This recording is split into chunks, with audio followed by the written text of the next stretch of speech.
And just tell you what I appreciate what you do, brother. I appreciate you out there. So I just wanted to put that out there, I appreciate that. And you've always Yeah. been very kind and shared that even before you start yelling at me. I'm just kidding. You've never yelled at me. All right, well, let me see if I can get this working. Here we go. Oh, you're kidding me. Yeah, Mike. I hope that doesn't happen again. All right, we're still not live though, so it's okay. All right, cool. How's my background? I'm on my sailboat. Is this cool? I don't Yeah, know. it looks cool. All right, let's see if this works. I put the sexy red on. That's too sexy. That'll work. Oh no.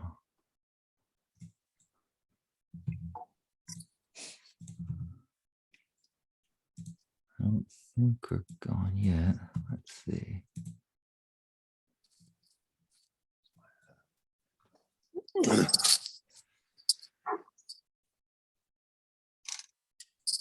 All right, it's preparing. We might be live. It's a good chance we're live. We're going to give it one more second.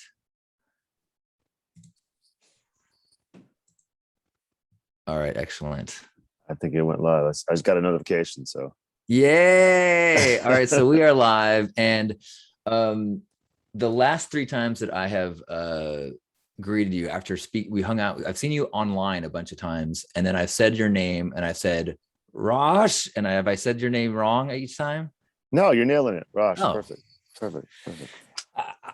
Well, in that case, welcome. We're here live with Rach. I'm Halcyon. We are both longtime burners, passionate practitioners of the 10 principles. And we have crossed paths a number of times, starting way back in 2012, I think is what you just let me know. Yeah, 12 or 13. Uh-huh. And the last couple of times that we've had these really like intense sharing, and you've shared some ideas with me that I felt were like, wow, this is, I think should be louder than just in the hallway at the Grand Sierra. And so sure. I reached out and I said, hey, let's do a Facebook Live. And so I just want to say thank you for coming on live with me without any plan. We're gonna start talking and see what happens. Right on. And I want to say thank you to John, because brother, you take so much heat for your ideas and you put them out there with the best intention, with the best love. And I know some of the members of our community get behind a computer and say nasty things. And I had a conversation on Playa about you with 2 people that are also fans of yours, and how you take so much heat for just trying to do the right thing. So I want to say I appreciate you for keeping your head out there and taking the hits and keeping coming back with the good steady path, because you always come back with a positive twist on it. I don't know how you do it, because I'd be like F you, I'd be at war probably, but you seem to take it, internalize it, and try and grow from it. So I appreciate that. I want you to know. Thank you. I mean, not to go too deep too fast, but that is a part of a long time spiritual practice influenced by things like A Course in Miracles and Jesus and, Turn the Other Cheek and, even Aslan and Lion, the Witch, and the Wardrobe, like learning to be defenselessness is a really powerful place. And so I've learned that there's that sometimes the only way to like really triumph is to take the licks. So as I think that as you just said, like over time that can be a very strong place to just not defend myself. So thank you. No worries, brother. So we already got one comment. Carlos is saying, hey Rach, where are the bunny ears? Oh snap, I should be wearing ears, dude. I know. I'm a lifelong bunny rabbit. That happened to me in 2009 when I first got caught by animal control. And I realized that I was not a 39-year-old black male, but I was actually a bunny rabbit. And I've lived my life as a bunny rabbit ever since. Well, here I have my pillows that say home. Yay. So how about that? Can you give a little background of when did you discover Burning Man community? And where were you before that, and what happened after that? I That's a was big working at question. Capitol. Yeah, that's a good one. That's a good one. It's very specific. I was working at Capitol Records. Just got the internet. The internet was super fast back then. When you had a business, you could get fast. So I was following the Rainbow Gathering, Ultra Rainbow Gathering. And one year they said, it was 1994. Hey, we're all going to go to Burning Man this year. And I was like, well, what is this Burning Man thing? And I started looking up pictures of Burning Man. And back then, like the pictures would load like this really slow. It took like 10 minutes to get a picture. I was like, that's freaking crazy. And I didn't have a car to go there then, but I bought a Jeep. I was like, I'm gonna get a Jeep. Jeep would be the idea. I didn't get there until 2009. It was 94. I didn't finally make two playa until my baby mama left me. Like, the whole world was a crazy thing. And I was like, okay, this is a year. I met two guys. I was working on a show called Wipeout. And I met a guy named Not Carl and Charlie, and they're both DPW. And all I did was talk about Burning Man. Burning 12 hours a day. And I was like, fine, this is a year I'm going to actually go to Burning Man. That was 2009. And I went there and I found their trailer. I knocked on the door. I was like, hey guys, I'm here. And they opened the door and like, we've been working all night. Slam the door. And I was on my own. They're like, we're tired. Good to see you. And close the door. And I was like, all right, I'm going to figure this place out by myself. So yeah, that's how I got there. And yeah, it was a long road, but it was definitely life changing. My first year, I was a typical burner idiot, running around the playa with all the wrong intentions. And then in my next year, I stayed for the temple, and that's when I had my mind blown. That's when I left in tears and realized that this is a lot more than a big party in the desert. And yeah, that's when I really discovered the 10 principles and got involved, and built a camp, built an art car. And then, that was 13 years ago, so 12 or 13. So what are some of the camps or art cards or projects that you've worked on over the years? My camp originally was called Illuminous. I had a partner. He designed it. I built it and engineered it. We broke up, so it's the same camp. It's called Pandemonium now. For Plan B, we switched the name to Mayhem as a code name, and I went along with it, but the real name of the camp is Pandemonium. Pandemonium is the capital of hell. It's the capital of chaos. So I always figured if there was a circus in hell, my camp would be it. So, it'd be the happy, silly, joyous place of chaos where you come in and have a good time. So yeah, we're Camp Pandemonium. I have a small art car called the Red Eye Rabbit, and it seats 5 people, and I drive it around the art car. And that's been on the playa for 4 years.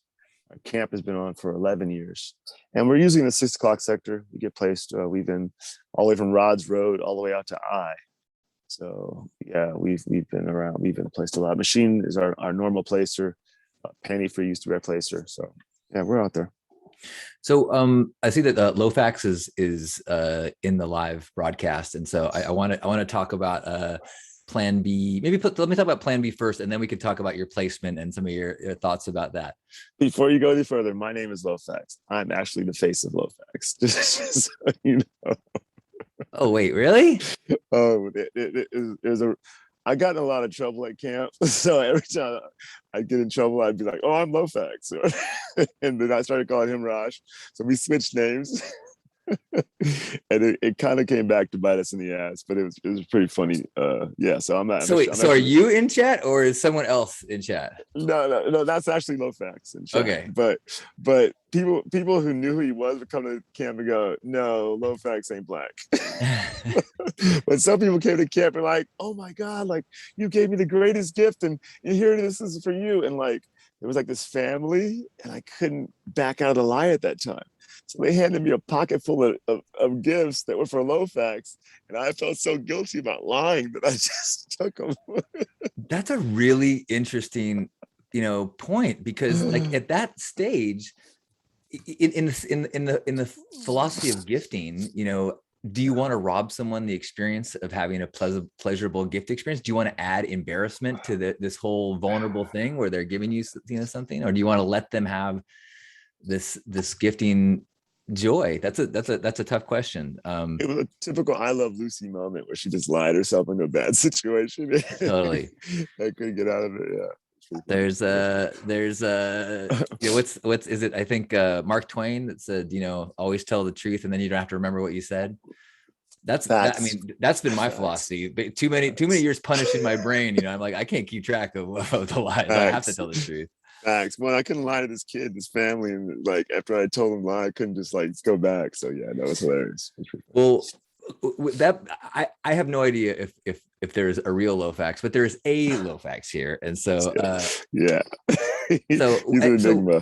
let me just to that say thank you, Lofax, and you and everyone that spent a lot of energy leading up to what was the burn this year, because I think people have this this sense of like, wow, 13,000, how many thousand people came to the desert and just created this this organized, self-organized system. And I'm like, whoa, no, it took work. It just wasn't centrally organized, but it took a lot of work by people. The path to what happened this year in the Black Rock Desert, was clearly orchestrated by people who put in a shit ton of effort and work. So thank you guys. No, the map, Wade handled and managed the map within my group. Mike Lee, Candy, Marvin, there was probably 6 or 8 of us behind the scenes. Howard, Neil, Joel, that all put in. I mean, it was, moderating the group is constant 24 hours. I mean, there's 15,000 people in the group, like the hits come in. So yeah, we all kind of put in our input and emphasis and did what we did to make it happen. But honestly, the reward was 10,000 times the input.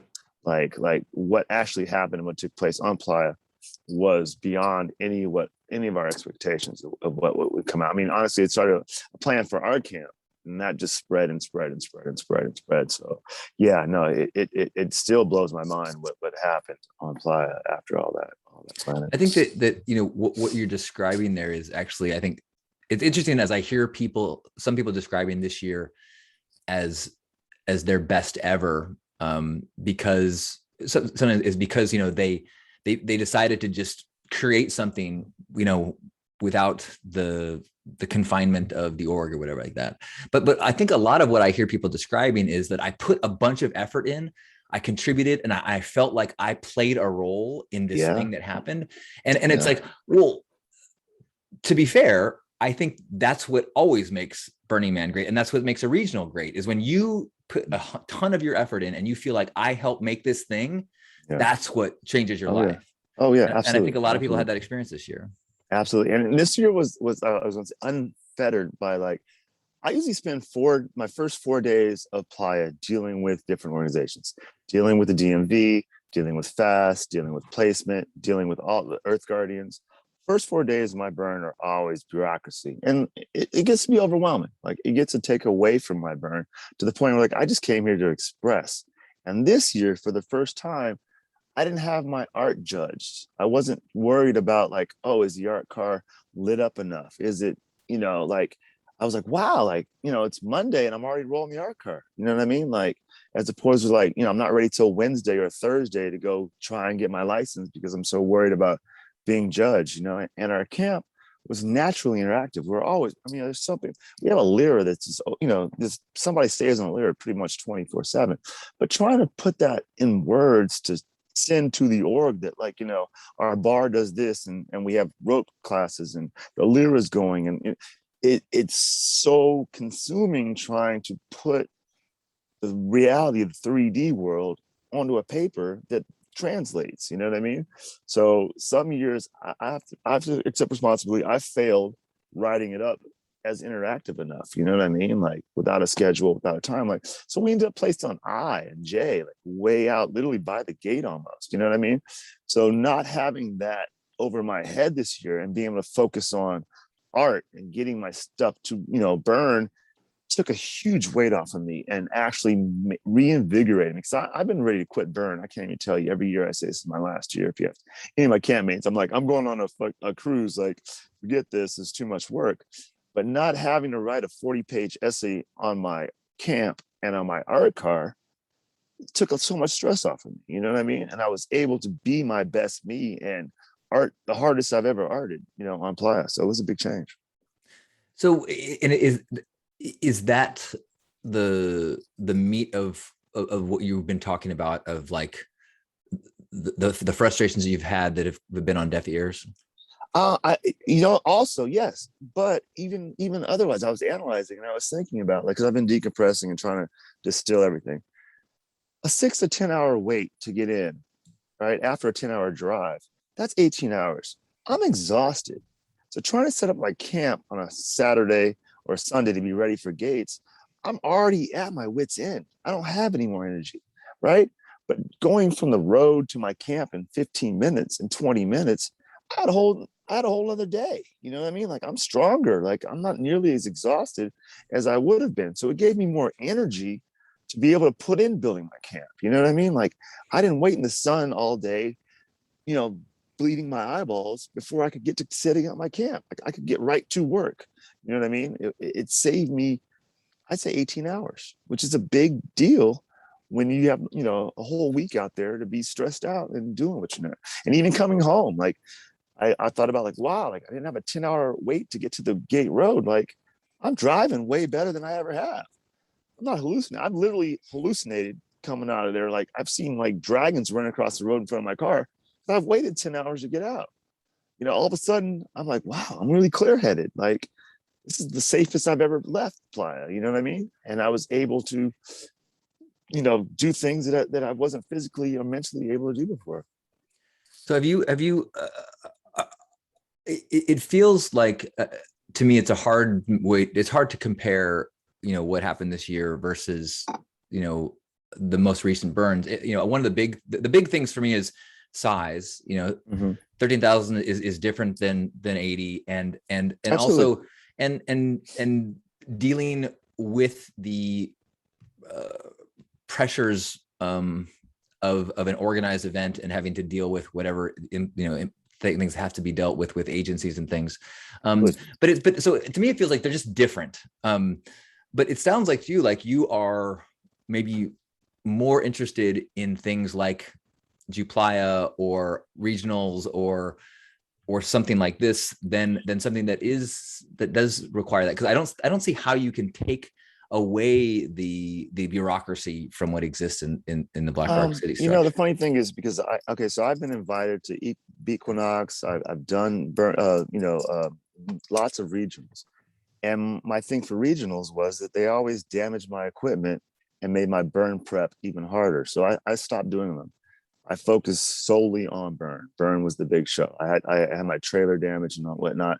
So the smaller burns. I did go to the Bunny Bash just recently, and that was kind of close, about 2 hours outside of Los Angeles, and that was a really good experience.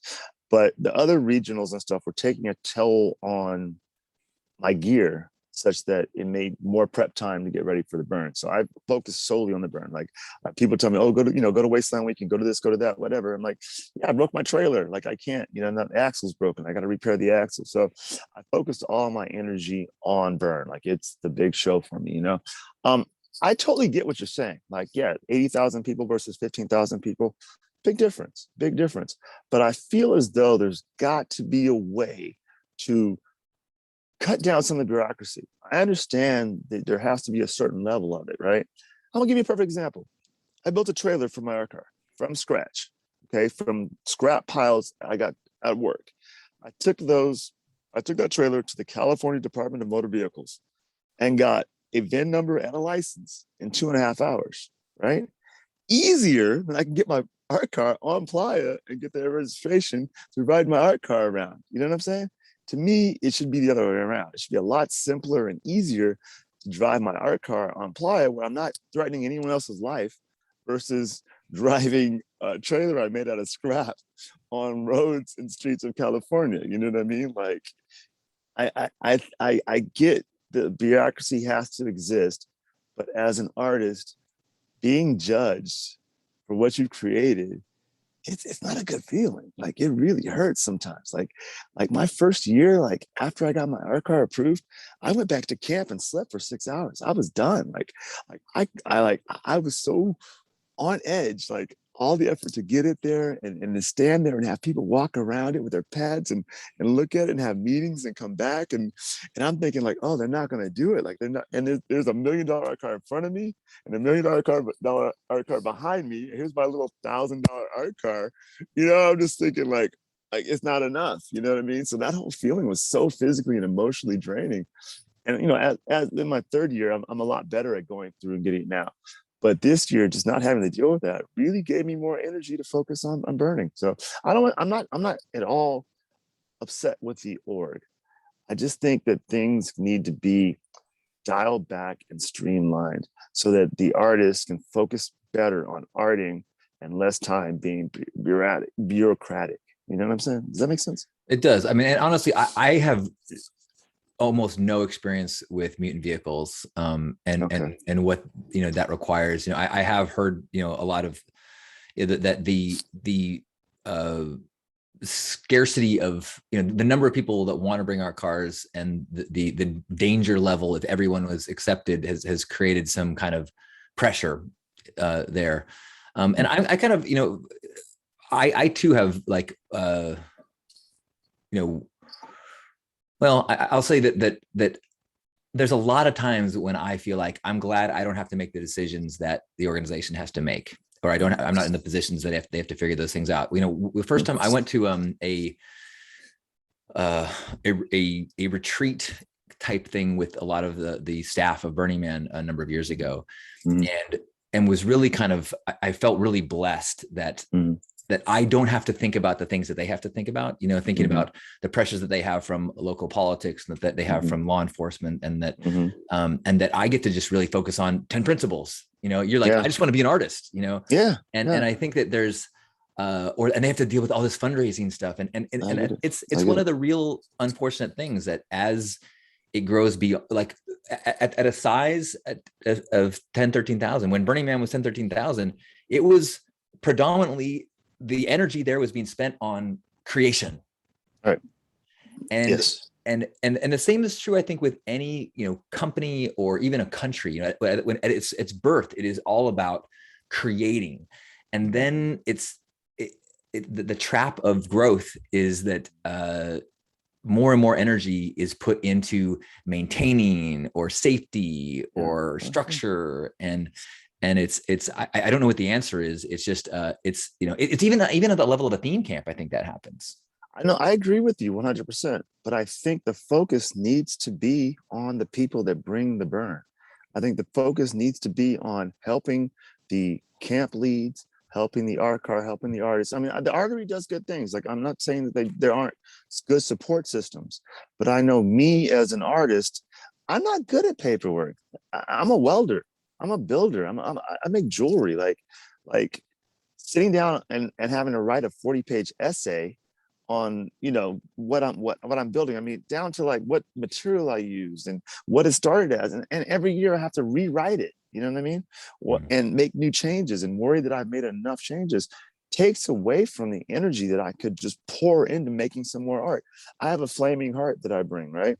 And Widget, who's a good friend of mine, a part of Fast, first year came over and inspected it, no problem, gave me my badge, cool.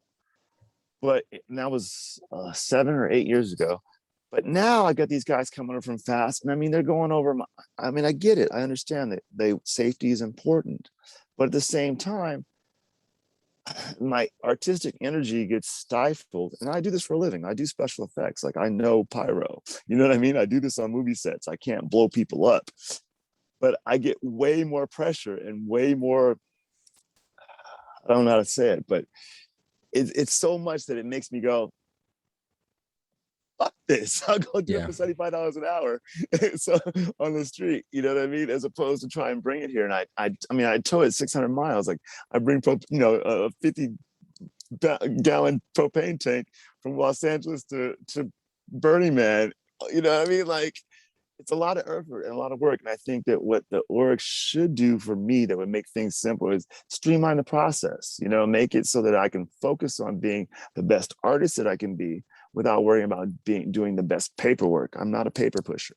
You know what I mean? That makes sense. And I think that, one thing that I have noticed at certain times with certain situations come up that, the organization has done a great job in putting in systems, and systems can be very helpful.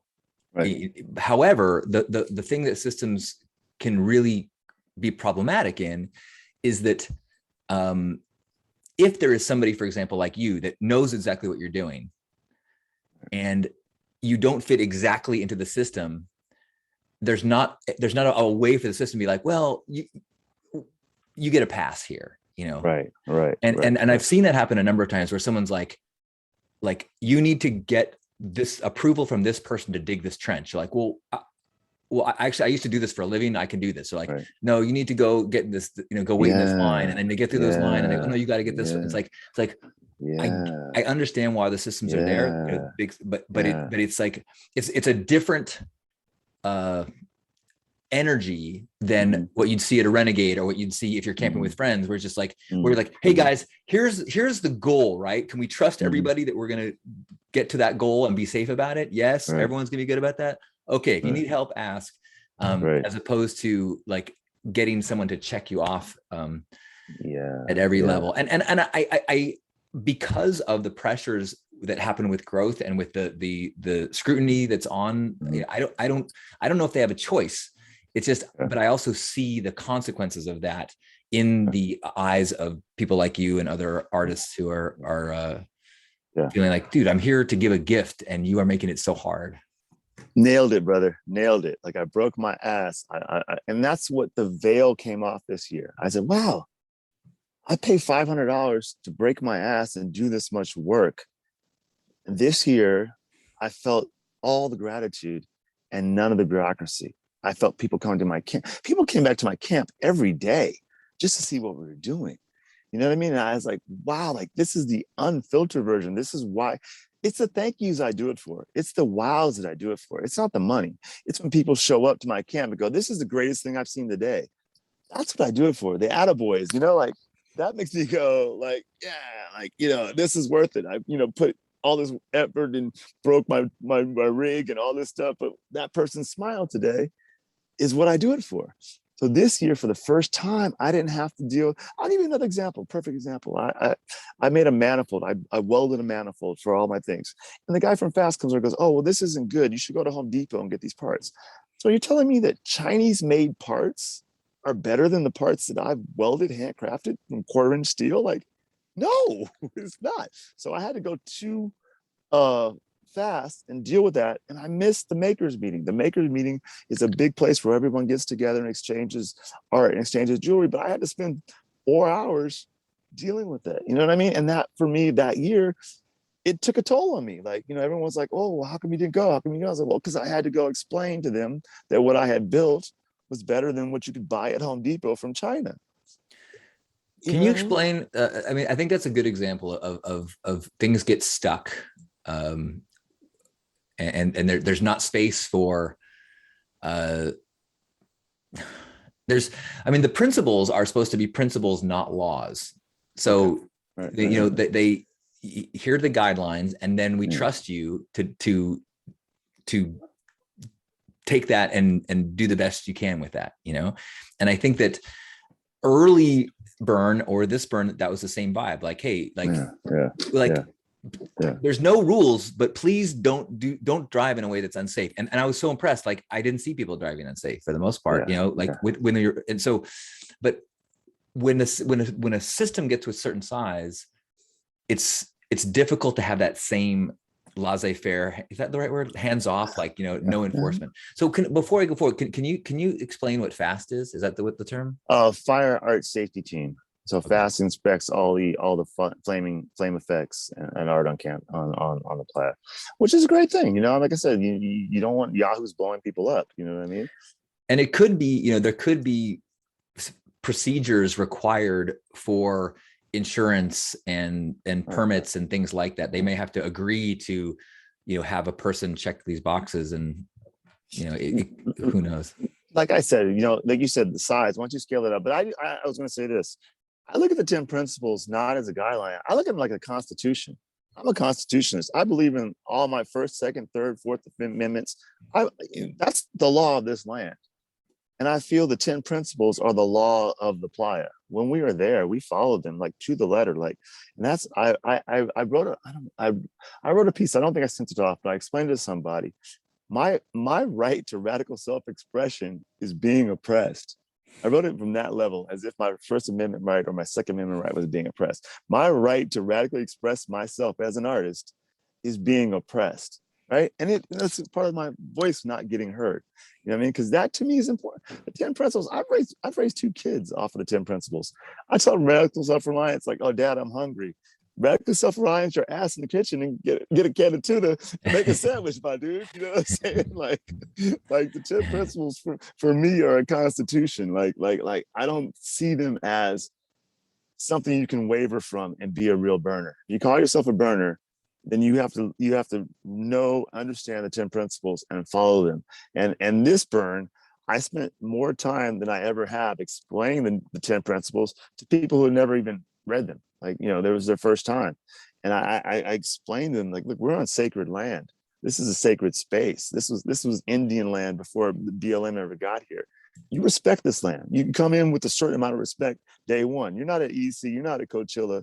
You know what I'm saying? So the 10 principles, I try to instill them on everyone. And I don't look at it like it's a guideline. I look at it like it's a rule book. And that, to me, the fact that we followed it was what allowed Plan B to be successful, is that the 10 principles were in effect without a governing body telling us that we had to follow the 10 principles. You know what I mean? I could be wrong, but that's No, I appreciate that. I guess there's one. The 10 principles are inherently contradictive. Mhm. Like as you could say, at a certain point, radical self-reliance or radical self-expression, I should say, gets stopped, or it runs up against civic responsibility, or it runs up against, there's different ways where the principles, and they're intended to be that. And my understanding is they were written in a way so that you have to kind of do some thinking, and you have to actually go to have these dialogues and grow. And I think that's what makes the community work, is that we're not blindly following these things. We're given these things and then asked to use our heads and be good citizens. I like your Second Amendment right. Your Second Amendment right stops at the point where you shoot somebody else, right? So I agree with all radical self-expression goes to a point where I do harm to someone else. I can't go. Yeah, you said it runs into civic responsibility. Like, I can't radically self-express myself until the point where I hurt the camp next to me or whatever. So yeah, no, I think they don't. None of the principles exist in a bubble. Each one collides with another one to keep them all in check. But I'll go back to decommodification. This was the first year we charged dues in our camp, and I kicked decommodification out of my camp on purpose. 1 year prior, we had $50 dues, and it caused the worst camp. That's what caused my camp to dissolve the first time. I would tell people, if you want to come to camp, bring something to share. Bring something that doesn't just make you comfortable, that makes others comfortable. I don't want your money, because once you add money to it, I found that you had expectations. People showed up to camp like, when's the kitchen going to be ready? When's the shower going to be ready? I'm like, well, I don't know. Did you build the shower? Did you bring a kitchen? And that, so I don't, like I said, I look at the 10 principles as law when I'm on Playa. Like, there's no wavering from them. Decommodification, like, I don't want money from anybody. You know what I mean? Gifting is one of my favorites. I give something just because it puts a smile on your face, not because I expect anything in return. So I hold the 10 principles higher than well, maybe not higher than the Constitution, but right close to it, my friend. Like, that is the social contract that we agree to when we go to Burning Man, or when we go to a 10 principle event. So I agree. It is our Constitution at that level of when we get. Well, so one, I want to Pink Heart, my camp, we have dues, but we try really hard to phrase it and structure it in a way where we call it the camp gift. And we use the money from the gift for their gift. So the money the money does not go towards our meal plan. It goes towards the stuff that we buy, the ice cream we buy, and the water we buy, and the structures, and we shade structures, because of exactly what you said. Don't when people start saying, what do I get for my dues? I see that in threads all the time. Like, if I join that camp, what do I get? I'm like, oh, nothing. No. Nothing. You get nothing. Yeah. For sure. I love your camp, by the way. I've spent many nights at your camp. Like, my second or third burn, I wanted to go way out to the edge. I forgot who was playing, and it was sunrise, and I had to go crash at Pink Hearts and sleep till sunrise to get up because I partied so hard. So pink hearts and cucumber water like has saved my life on several occasions, my friend. So your gift is amplified. Is amplified across the playa. So no, I appreciate it. And like you said, like I live for that, you know. And Yeah. it's interesting. So we did not bring pink heart to the playa this year. Okay. I took the year off. It was my first year since 1998 that I showed up on a Thursday. I just joined a camp. I was the lazy guy who just barely helps with setup and breakdown. And I saw your RV. I saw you. You were like at 12 o'clock. I saw you from my camp. I could directly see you. I was like, oh, John's here. but what was really beautiful for me is that I learned that while it was nice to have a vacation where I didn't have anything I had to do. Yeah. All I wanted to do was to have more responsibility. Like right. I missed it. I'm like, and which is good because like you, every year I have this time when I'm like, fuck this, it's not worth it. Yeah. And this year I had this cool reminder of like, dude, it's so worth it. It's so amen. Amen. Yeah. And I treated it just like a regular burn. I went in early for build week and I stayed late for cleanup, just like I did. I was like, this is and I did 3 days of GSR, just like a normal burn. I'm like this is that time of year when I do this. Because the year before, I was actually at work during Burning Man and I was taking pictures. If you look at my Instagram of like forklifts and they're like, this is not an art car. Like, this is not where I belong right now. Like, why am I working? This is the 1 year for the last 12 or 13 years that I don't freaking work. You know what I mean? Like, what am I doing? So now this year I made sure that I did everything like I did, like just as if it was a real burn, you know? And it was probably the most amazing. So Inani has made some comments. There's a link to a thread in the Plan B group about decentralized horizontal networks. I read that. While I'm don't have I don't want to agree or disagree. I guess my question is, or my thoughts are, it feels like to me the success of this year was not an argument that we don't need Burning Man anymore or we've graduated, but it's more like, well, maybe it is. It's that we've graduated, or a lot of people have graduated, and that if people want to work on something that is without a master structure to it, that is, then that should happen. But it should be, which I actually almost think like it almost should be that way. Like there's so many people that want to go to Burning Man and can't. So maybe if you're tired of the stifling of the organization, do playa or create do these new things and so it's kind of like going to school. Like when you go to school and you're after years and years of being told what to do and sitting in chairs, you're like, fuck this, and eventually you get to a place like, yeah, go off and live your life. If you don't want to, but the school was still helpful in teaching you how to do what you need to do, out in the real world. I love that you use that analogy because I say this. I've been to Burn 12 years, 13 years. You don't count the one we didn't go. I've been in Burn more than I've been in college. I have a PhD in Burning Man, right? And I felt my worth more this year teaching the first timers who said they've wanted to go forever. I met these kids, 19, 20 years old. I've always wanted to go to Burning Man. They were on my buddy's art car. We rode around. I got to talk to them a lot. And they're like, I could never afford it. I could never afford it. This is amazing. This was a temple night. They was like, I had no idea this is what it was like. Right. And I was like, I tell people this, you're what Burning Man needs. You're the spark. You're the next iteration of what Burning Man needs. So I felt my value, my 12 years, if I took it and left the playa and went somewhere else and did with it, I would take all that knowledge with me. And I wouldn't be there to present it to this next generation. And I spoke till my throat was dry, telling these people about what we'd done and what we had built and what it meant. And they were so happy to hear it, so happy to receive it. And I was like, what can we do to get you back here next year? And I asked them, I said, how could you afford $10 a month? Could you put $10 a month away towards a ticket, towards an entrance? And most of them were like, yeah. Some of them were like, no, but some were like, yeah. Like if you knew this, you were coming back to this, could you do it? Because like $500 is a whop, my man. You know what I mean? Like I buy 2 tickets, it comes out to like $1,300, right? And the average 18, 19-year-old kid who might be the next genius, who might build the next biggest piece of art we never even understood it could exist, just can't go, just can't ever get to see the temple burn. These kids were watching the temple burn, right? And I'm like, dude, this is my moment. This is my Jesus. This is my funeral, my wedding, it's all rolled into one. And these kids their eyes were like this big. And I was telling them about this, right?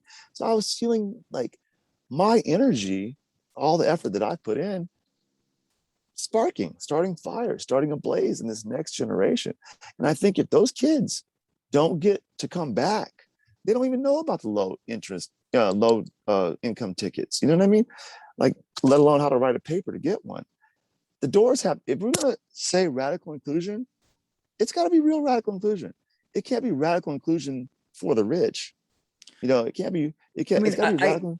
I hear you. And I feel like the Burning Man suffers from a scarcity issue. Once it's sold out, it's like, And I don't know how you pull back with that. It's one reason why I keep leaning towards regionals or new events, because we can't really, I don't know how we come back from the situation of more people wanting to go than want to go. And we do have, the reduced fee tickets, and we do have, but you're right. I agree. One of the most beautiful things about this year's burn was it was the most radically inclusive year I've ever been. Yeah. And like I said, it's reaching the right people. It's reaching the young, the youth who are ready to do the next iteration. Like I said, seeing these people seeing these people's looks on their face, John, I wish I could record it, like just drop jaw, and it's like a kid in class who wants to be there. A kid in class who, like a teacher can find the kid who wants to learn. I must have run around 400 kids who wanted to be burners. You know what I mean? See, I guess I feel like I see that every year. I don't feel like the burn is filled with jaded people. I feel like on the boards, I hear people complaining all the time. But when I'm at Burning Man, I feel like I'm surrounded by people whose minds are blown and whose lives are being changed. And that's one of the reasons why I feel like it's the yes and, because as much as I loved this year, I found myself also craving Black Rock City and also craving the grandiosity and the wow structures and the wow art and the classes and the workshops and so it's like I fucking loved this year. Like it blew my mind and it made me like so proud. But I also was like, and yes, I want to bring my dad to Black Rock City. Yes, no, absolutely, John. And I told him that. I said, you know what you're getting? I said, you're getting the people, you're getting the vibe, but you're not getting the fire and you're not getting the art. That's what I told him. I explained that to them. I was like, there's another level that's not here today, sadly, because we haven't been allowed to. Like, I burn my heart in my camp every day at sunset for an hour. And I wasn't able to give that, and people take photographs on it. But I explained to the kids, I was like, come back. Like, even if you can't make it, come back, find a way to get back here, because this is great. You're getting the love, you're getting the vibe, you're getting the juju, but there's a whole nother level of magic that's not here today. So yeah, I was trying to like throw the hook, you know what I mean? I so love hearing you say this, because I mean, honestly, like one of the things I love most in the world is teaching people about the 10 principles and talking to new burners and like, and I did. And so hearing that was such a huge part of your burn this year is like, I mean, it's really, I mean, you and I both know this, like it can change your life. Oh, absolutely. And what I think helps that is when you have somebody that can steer your blown mind to help understand why your mind just got blown, and it's like, it's because we have these 10 principles. It's because and you're like, fuck. Oh yeah. Absolutely. Well, I like I said, I want to make sure it continues to the right crowd. I mean, I get it. The Elon Musks of the world, the Paris Hiltons of the world, like, the PJDs of the world, I get they want to come, and that's inclusive. But I'd rather see 100 high school kids get their first burn than see one celebrity get their first burn. I just feel like out of that 100 kids, we'll get 5 that are new artists. They'll bring something that never existed before. They'll create something in the world that never existed before. I just feel like The people are the power of Burn, and inspiring people and blowing people's minds is what makes it great. You know what I'm saying? That's just me though. That's my takeaway. Yeah, no, I think, you know, I think that I think everybody is a lot more in line with their core beliefs than we think, but there's differing opinions on how we get to where we want to get and the decisions that we need to make and the compromises that we need to make. You know, one thing that Anani keeps saying, you know, is that, like, you know, not keep saying, but mention that, you know, there are these stories that keep being told about what can and can't happen, and that may or may not be true. You know, there might be different ways of doing things, and there might be different, more resources available. But yeah, I think that it's important to know that everybody, 99% of the people that are in any of these conversations, whether they are a first-year burner who's got their mind blown, or they're someone who's been working for the org, you know, for 20 years, that they are motivated from this place of recognizing the specialness of this. Okay. And that I think if more people, like, so you speaking up and saying, here are the things that I think that are not, that people are not understanding about what the struggles are. I think that the more that we can have the conversations from a civil place of, like, not like, you asshole, which is not what I'm hearing from you. No, you know, not at just all. like, not at hey, all. you know, that, like, boy, this is, you're making this hard to give our gifts, you know, and then maybe some more communication of, like, we hear you, this is the limitations that we're working with, and we go, okay, you know, can we maybe try to find some ways to make it easier on each other? And see, and what you're saying would be wonderful, John, but I haven't had that experience. I have said emails back and forth, hey, you know, I missed this deadline, or I missed this part, I didn't check the right box, and the response is, you're a dumbass, you didn't do it right. No, like you remember the Fifth Element when he says the wrong thing and they close the door on him? Yeah, they go away. That's what I felt, and like, yeah, and then I end up getting 4 DGSs for my whole entire camp. I end up getting placed at J or I by the gate, you know, and thank God for Machine, my placer, who came out and said, wow, what are you doing way out here, Rach? How do you only have 50 square feet? And I'm like, bro, like, I don't know. And literally moved another camp so I could have 100 square feet, because he knows I got 40 people coming, and 4 DGS ain't gonna build my camp. You know what I mean? Like, I have 4 DGS to build my entire camp. And I look across the street and there's this bicycle camp. The guy's renting bicycles, has 1,000 bicycles, no art, right? People are coming to pick up a bike. This girl from Scandinavia, perfect example. This girl from Scandinavia, white as white, never been on a desert her entire life. She's like, I'm trying to find my bicycle, but she's about to faint, bro. She's like sweating through her eyeballs. Take a minute, go lay down on my pyramid for she sleeps for 4 hours.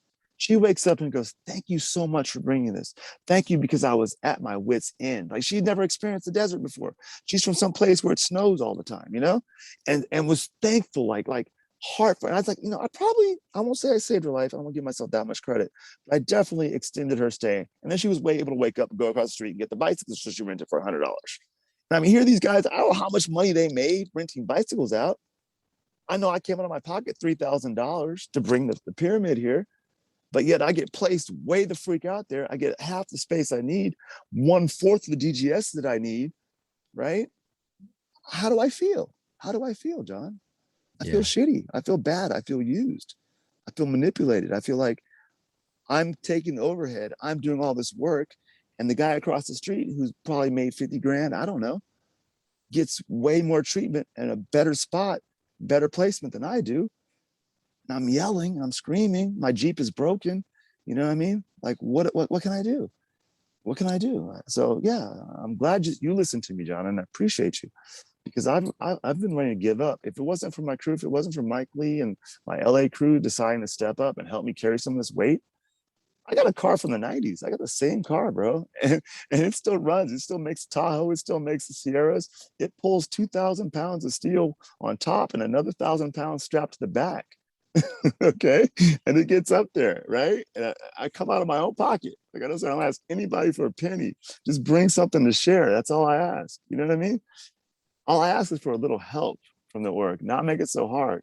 I have to buy 2 car passes because I have to have another friend bring some other stuff for me. You know what I mean? Like, I'm coming out of pocket. This is from my heart. I Yeah. follow the 10 principles.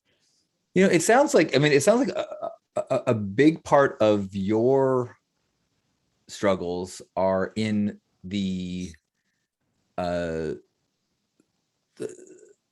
the systemic things, like the like what you're describing, it sounds like, or because of a mistake on an application, you know, or it sounds like maybe some sort of like theme camp liaisons for people that, you know, understand how to fill out the forms and make sure that you, when, like, I mean, because it sounds like it's the same kind of complaints with it be a DMV or camp stuff, where there's just, you make one mistake and suddenly you're fucked. Well, 11 years. I mean, I'm not new. I've been doing it for 11 years. And maybe I dropped the ball one year. I don't know. You know what I'm saying? Maybe I did something new. Like, I've had a theme camp for 11 years. So yeah, I don't know what I did or misplaced. Well, we got a new placer and she didn't know who we were. One thing, whatever. I just feel like this, John. The org can do a better job. I know they can, because I've seen them have problems and adjust it the next year and do better. All I'm asking is that they just take a moment back and step back from the millionaire, billionaire thing that's going on and get back to the roots of who the people are that break their asses to come to Burn and bring art and bring gifts, like you said, and understand their struggle and support them a little bit better. Make getting to Burn a little easier for the people that really bring the party. You know what I mean? That's all I'm asking. That's all I said. And I think it's doable. I don't think they're dummies. I think they're really smart people, in fact. I just think they're a little misguided and a little out of focus. Well, I appreciate you having the courage to speak up. As somebody said, you know, as I think Mike, your campmate, said, "Oh shit, we're gonna be placed in D-Lot next year." So I appreciate you having the courage to speak your mind. I think you've said nothing but polite and respectful personal experiences and frustrations, which I think we need to have these conversations and need to respectfully try to make the city better. I mean, that what is Burning Man but a city that we rebuild every year because we iterate and we learn. And so if we can make it better, we should. And this is, agreed. I'm 10 toes down. I mean, I wear a piece of Burning Man every day. Like I wear a piece of, I got so much bling. I wear a different bling every day. Like, this is not a weekend thing for me. This isn't EDC Coachella. This is a lifestyle. You know what I mean? Like, I'm committed, and I have nothing against the org or what they've done. I just think that they need to, like, just listen a little more and not be so bureaucratic and again, not make it so hard to bring your gifts. I think he summed it up perfectly in that. God, I hope I didn't say too much, dude. Well, yeah. My name's Lofax. Yeah, I don't know this guy. He just harassed me at the Grand Sierra and said, "Put me online or else I'll hurt you." And I was like, "He seems really tough, so I'm gonna do what he says." I pulled a gun on you in the elevator. Well, I love you, brother. I appreciate you. Thanks you for getting for meeting me here and sharing. You know, I think that this is the way forward. So amen. I appreciate you. Thank you. And thank you for giving me a voice and a platform. And thank you for being you, John. And you keep doing you, bro. Fuck the haters, bro. Because you got for every one hater, you got 100 supporters, my dude. And we got your back. And they say a lot of stupid shit about you, brother. But look, you do it right and you do the best job that you can. You put yourself out there more than a lot of people do. And I appreciate you for that on that. Thank you. Thank you, brother. Talk soon. Wait, I learned how to do this way. Is that a finger hug? That's the one-handed heart. See the little heart there? Oh, I see. Yeah. See, somebody on Playa taught me that. Some new kid, some youngster showed me that on Playa. That's how you do it when you only have one hand. All right. All right, man. Good night. Have a good one. Good night.